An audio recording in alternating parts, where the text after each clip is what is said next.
ভিডিওটি ভালো লাগলে ভিডিওটিতে লাইক করবেন, কমেন্ট করবেন এবং চ্যানেলটিকে সাবস্ক্রাইব করে পাশে থাকা বেল বোতামটি প্রেস করে দেবেন।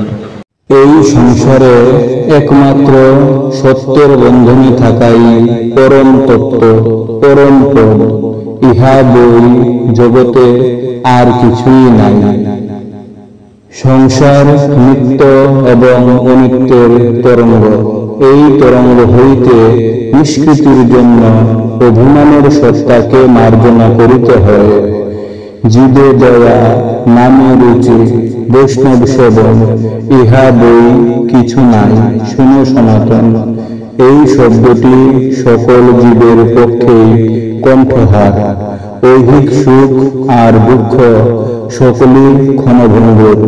ক্ষমাই দয়ার আধার, ত্যাগী সত্যের সার, পবিত্রতাই ধর্ম।